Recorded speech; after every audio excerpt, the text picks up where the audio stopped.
Une question par rapport à tourner autour du temple. La personne dit que tourner autour du temple, c'est vraiment puissante. D'accord. La réponse de Baba, est-ce que vous avez déjà vu une partie dans la Bible et ils ont dit cela? Quand vous allez vérifier, vous allez voir que c'est uniquement au niveau de Jéricho qu'ils ont dit cela. Et de plus, vous ne savez pas l'opération de Dieu par rapport à Jéricho. À part Jéricho, à quel endroit encore vous avez vu Dieu a dit tourner autour? Est-ce que vous avez vu le temple? Est-ce que vous avez vu que Dieu a dit tourner autour du temple? Peut-être vous allez me montrer la partie là.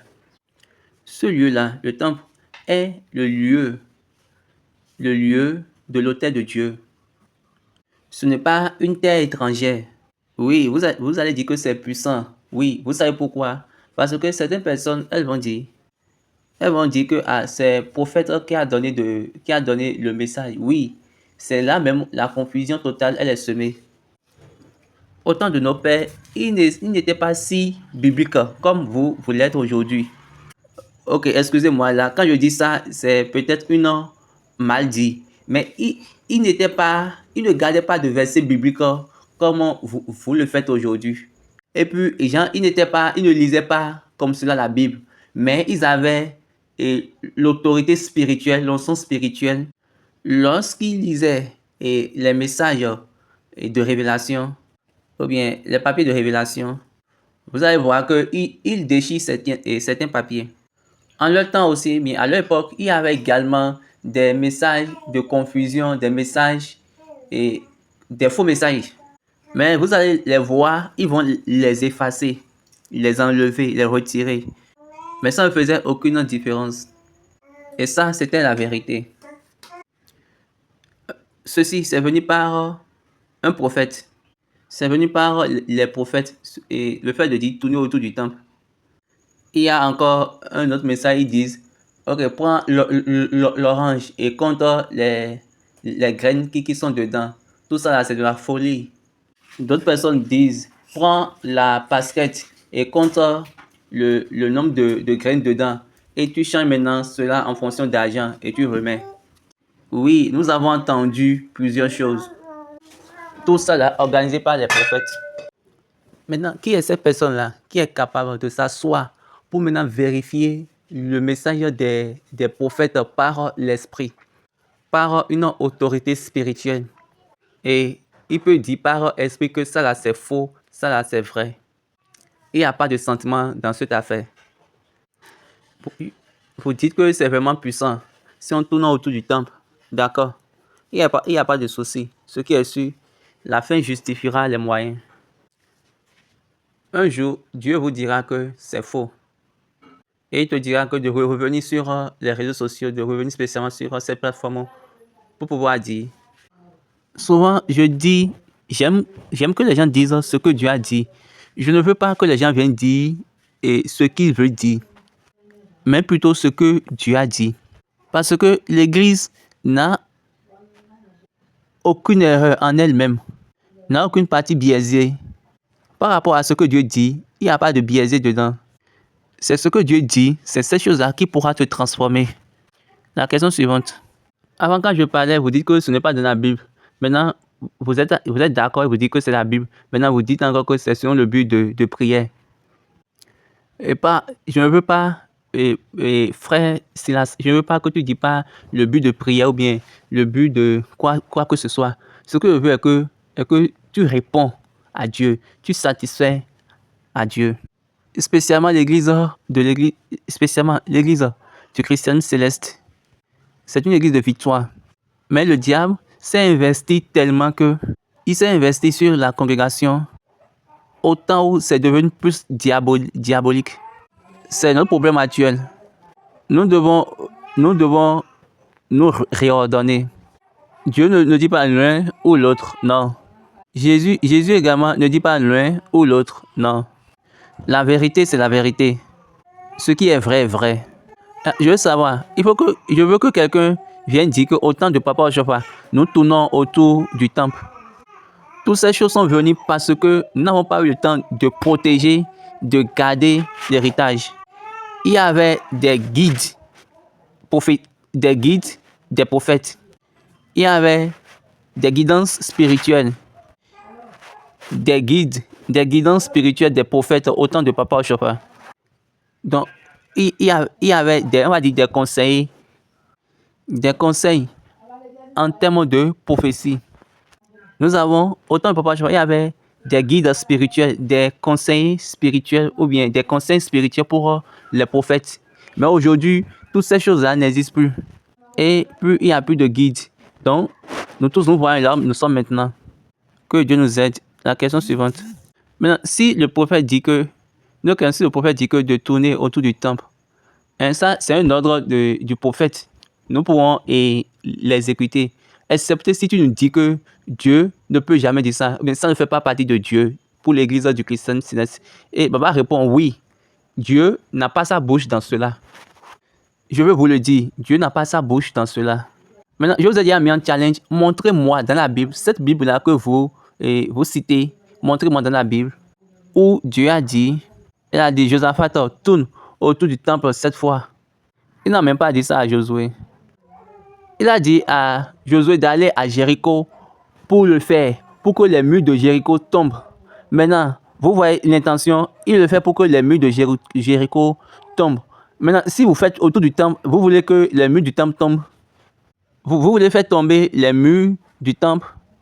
Si ce n'est pas principe et que le premier principe que Dieu même a ordonné, a autorisé, a fait tomber les murs. Donc, si c'est vraiment quand on tourne autour, quand ils ont fait à Jéricho et puis ça a fait tomber les murs. Donc, si vous tournez autour du temple, autrement dit, ça fait tomber les murs spirituels, mais le mur spirituel du temple. Excepté si vous me démontrez le contraire. Une partie dans la Bible où Dieu dit, hey, tournez autour du temple 7 fois. Moi, je sais que je n'ai pas trop lu la Bible et je ne veux même pas trop la lire. Parce que j'aime trop l'esprit de la révélation. Ça, c'est déjà très bon et assez suffisant pour moi. Si tu n'as pas cet esprit-là, tu ne peux pas dire. Là, tu peux aller chercher dans la Bible. Et ok, ce que je dis là, c'est dans la Bible, c'est telle partie. Par exemple, c'est Jérémie tant, ou bien c'est Isaïe tant. Là, je peux dire que Dieu connaît par rapport à ça, parce que ça se trouve dans la Bible.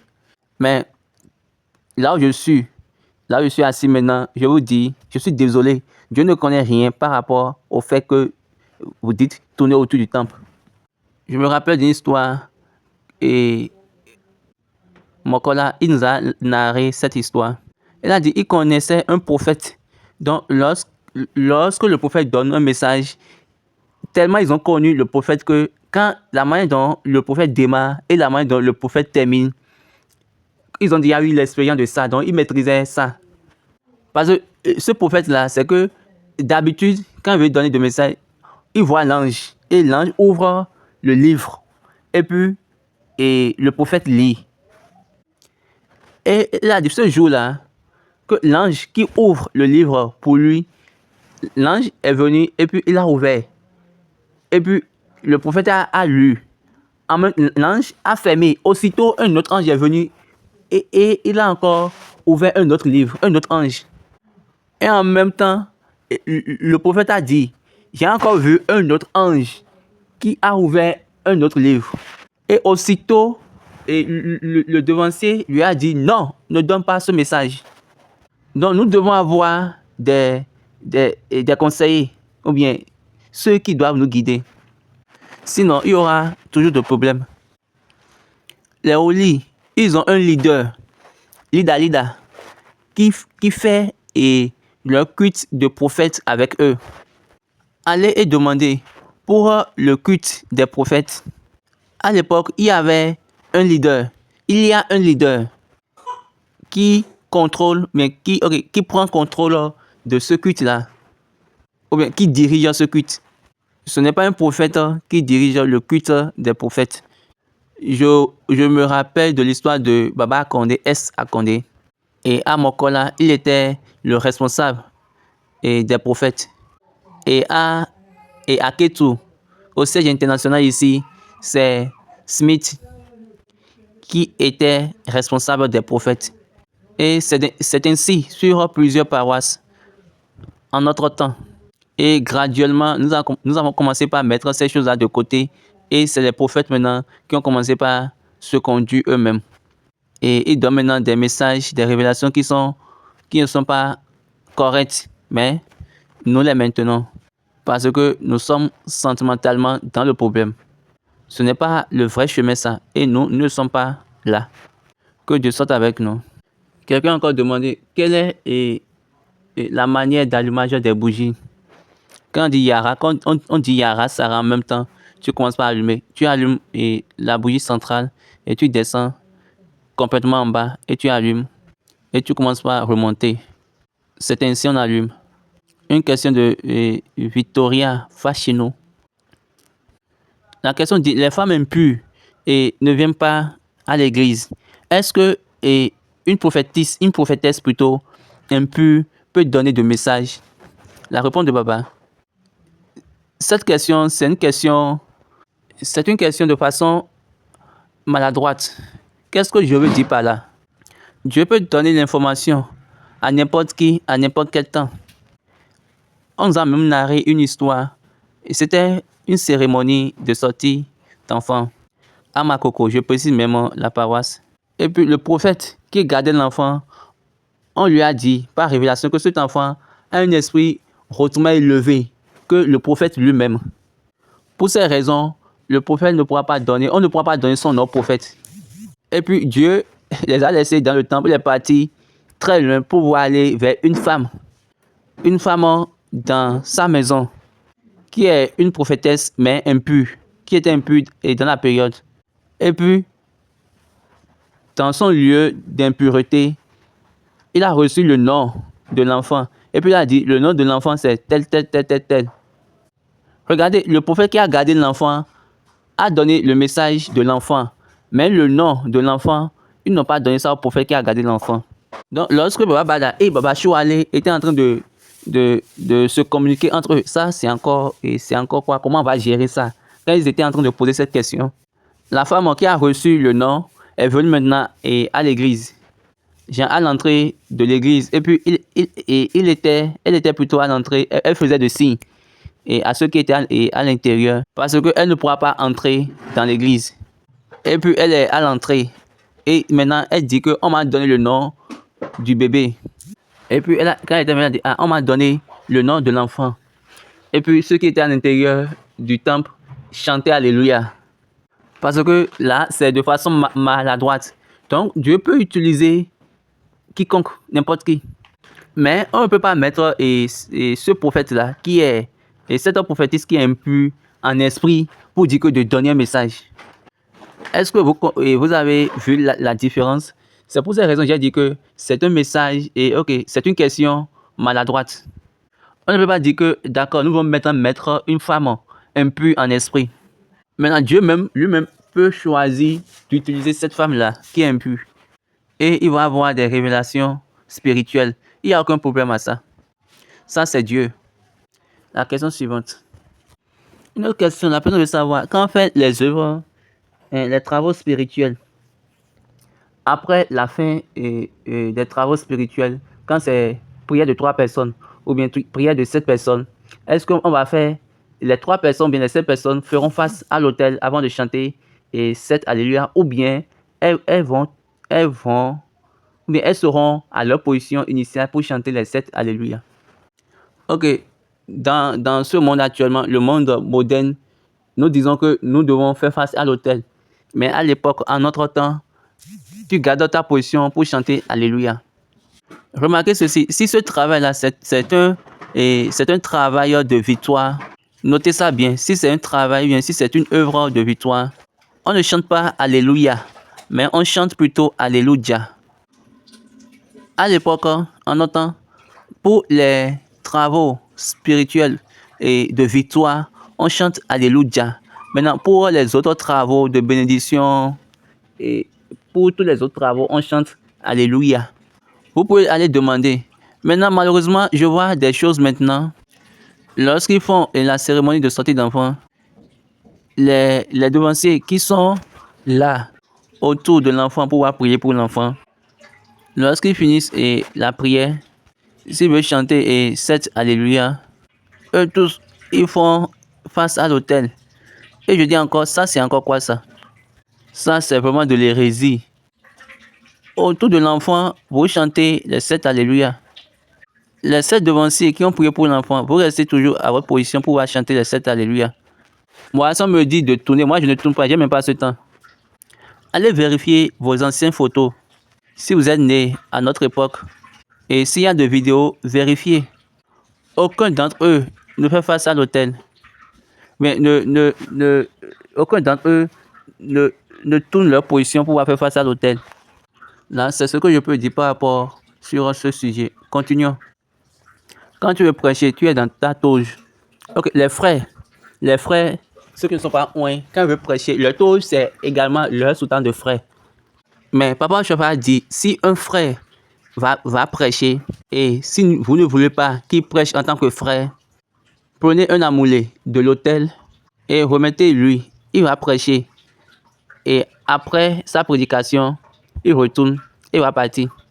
Donc notez, ce n'est pas privilège pour aucun pasteur, je dis bien aucun pasteur, de prêcher et sans avoir et sans cendre. Quelle honte. Vous savez qu'il y a eu un moment, je ne sais pas qui a donné le message, je ne sais pas comment je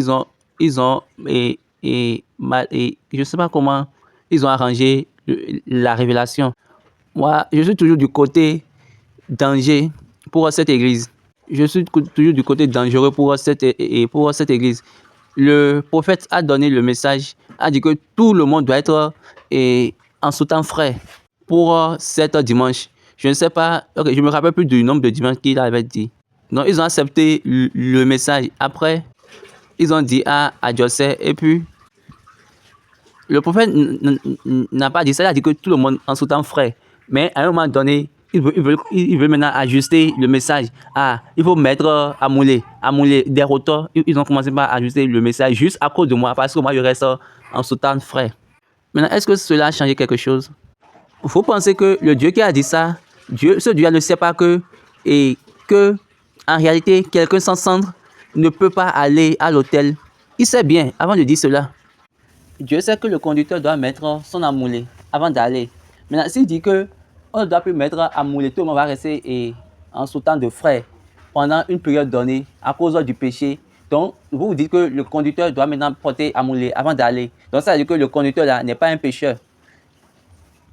Maintenant, le prédicateur qui doit aller sur le pupitre pour prêcher n'est pas aussi un pécheur, mais ne fait pas partie des pécheurs, ne fait pas partie du péché commis.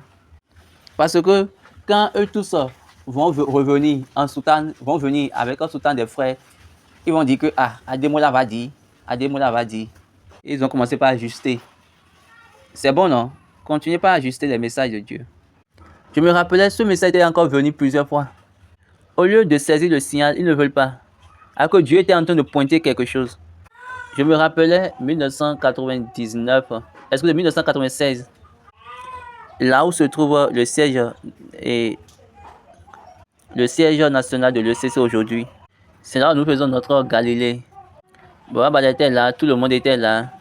Maintenant, ils ont appelé les jeunes de venir parler de l'église du christianisme céleste et de la Bible. Donc, au moment où moi j'ai fini par parler, Baba a dit, ok, toi tu fréquentes quelle paroisse? J'ai dit, je suis à Teyocho. Il a dit, normalement, ce sont ces personnes-là qui devaient prêcher pour nous les dimanches. Et là, ils ont commencé à dire, il n'a pas eu d'onction. Ok, cette histoire que je suis en train de dire, il y a une vidéo pour ça. Thiago, il était le caméraman de Babatossi. Il aura la vidéo. La prédication, c'est la parole. Donc, nous recherchons la parole. Sans Amilolo, ça peut aller. Vous avez Amilolo, mais vous êtes vide. Que Dieu soit avec nous. Une autre question. C'est vraiment une insulte pour dire que quand je vais dire El Frata, c'est quand je dis El Frata que le ciel s'ouvrira. C'est vraiment une insulte. Parce que Jésus, quand il était sur la terre, quand il voulait voir le ciel ouvert, il suffit juste de lever les yeux. Aussitôt, le ciel s'ouvrira pour lui. Maintenant, vous dites qu'il y a un code pour pouvoir ouvrir le ciel. Quelqu'un qui a l'autorité dans l'oreille et également sur sa langue. Ou bien, vous n'avez pas lu la Bible. Lisons Marc 7, à partir du verset 22. On lui amena un sourd qui avait de la difficulté à parler. et on le pria de lui imposer les mains. Il le prit à part l'un de la foule, lui mit les doigts dans les oreilles et lui toucha la langue avec sa propre salive. Puis levant les yeux au ciel, il soupira et dit, et Ephrata, c'est-à-dire ouvre-toi. Aussitôt, ses oreilles s'ouvrirent, sa langue se délia et il parla très bien.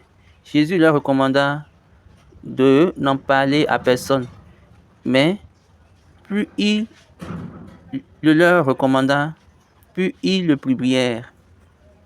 Donc il a dit à lui, Jean, au sous là, Ephrata. Est-ce que là, vous avez entendu qu'il a dit ça aux cieux? Ok, si c'est une question biblique, on nous a demandé à qui parlait, à qui Jésus parlait. On va dire quoi? Ephrata, qu'il a dit là, il a dit ça à qui? Si tu dis qu'il a dit ça aux cieux, là, tu as raté la réponse. C'est juste une question biblique simple. Et si on disait que puis il a dit, on peut mieux comprendre, mais il a dit, la Bible nous a dit que il lui a dit. Donc ça, c'est une direction. Il regarda les cieux et soupira en disant, ah. Puis il regarda maintenant l'homme et lui a dit, Ephrata. Aussitôt, ses oreilles s'ouvrirent, donc sa langue plutôt se délia. Donc Ephrata signifie ouvrir l'oreille et délier la langue. Si tu mets ça aux cieux, là, si tu dis que ça signifie ouvrir les cieux, autrement dit, tu es en train d'insulter les cieux. Allez vérifier proprement. Toi, tu peux insulter, mais c'est pas. Okay, moi, je ne ferai pas ça ici. La personne, une autre question. La personne veut savoir si la fête des moissons fait partie de l'église du christianisme céleste. La réponse de Baba, bibliquement, Dieu a dit 3 fois par année, tous vos malheurs apparaîtront devant moi. Le premier, le mois d'Abib. La moisson, ça fait partie de l'église du christianisme céleste. Bibliquement, Dieu a dit 3 fois l'an, tous vos mal apparaîtront devant moi. Le premier, le mois d'Abib. La fête du pain sans levain. La deuxième, la moisson. La fête des semaines. La troisième, la fête du tabernacle. Et puis pour les 3, il a dit que vous ne devez pas venir au-devant de moi les mains vides. Deutéronome 16, la Bible nous a dit qui conviendra. Lisons. Donc vous allez donner selon votre disponibilité. Donc ta contribution, c'est selon ta capacité. Et deuxièmement, selon la bénédiction que Dieu t'a accordée. Donc la moisson, ça témoigne la capacité de Dieu en toi.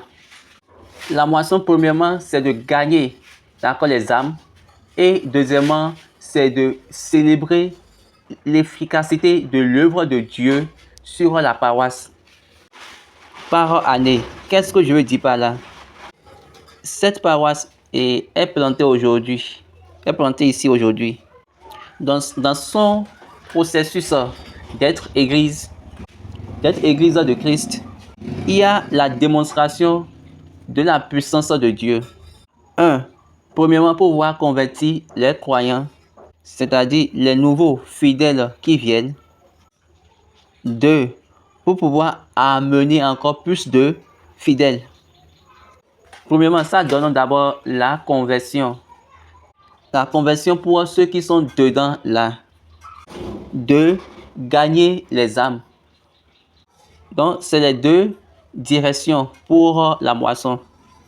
Certains sont convertis et de là, ils sont capables de voir la manifestation de la force, de la puissance de Dieu. Et de là, ils doivent maintenant vivre au-delà de leurs sentiments. Et ils auront la révélation de Dieu par rapport à Christ. Maintenant, il y a d'autres qui viennent dans le système. De là, nous allons apprendre à tes siens de se convertir. Ce que David a dit. Donc, eux, ils entrent encore dans le système pour se convertir. Donc, quel est ton engagement avec la puissance de Dieu? Avec la capacité de Dieu qui est la grâce? Comment la paroisse est-elle engagée? Quelle est la mesure de cela? Comment la paroisse est-elle engagée dans la grâce de Dieu? Quel est le produit, oui, dans cet engagement, dans la capacité de Dieu? Cette église, avant d'avoir 3 personnes, et 5 personnes, 10 personnes ou bien 3 personnes, au commencement, maintenant à la fin de l'année, au commencement ils étaient 3, 5, à la fin de l'année, la paroisse, les fidèles sont au nombre de 30. Cela montre que lorsque ces 3 personnes étaient venues au commencement, il y a certaines personnes parmi eux qui sont de plus ou moins rien, aucune chose. Mais en commençant par utiliser la capacité de Dieu, ils sont devenus quelque chose. Quelqu'un qui ne pourra pas se nourrir totalement lui-même au commencement, maintenant il pourra se nourrir lui-même et encore donner aux autres. Maintenant Dieu a dit, donne-moi selon ta capacité, ça fait 1. Mais mesure cette capacité-là selon la bénédiction que Dieu t'a donnée. Est-ce que vous comprenez? Donc c'est ce qu'on peut dire par rapport. Donc la raison biblique pour la moisson, c'est 2. 1. Dieu a besoin de convertir les gens. Vous savez que dans l'église du christianisme, on chante un cantique qui dit Kawaeleche liwakwada. Le cantique 111 goûts. Puis il a dit, repends-toi et sois converti. Actes chapitre 3, verset 19. Verset 13 du moins. Repends-toi et sois converti. Ça fait 1. Maintenant, le deuxième côté, là, les âmes sont ajoutées. Au temps d'Ananias et de Saphira, personne ne voulait s'ajouter à eux. Parce que tout le monde avait peur. On dit, c'est ça la moisson. La question suivante. Une autre question demande, est-ce qu'on peut trouver du salut dans l'église du christianisme céleste? Et si toi tu poses cette question, ça me fait mal. Et la personne qui t'a mis même dans l'église, ça me fait mal. Ça montre que cette personne ne t'a rien dit par rapport à l'église. Et ça montre que tu ne connais pas l'histoire de l'église.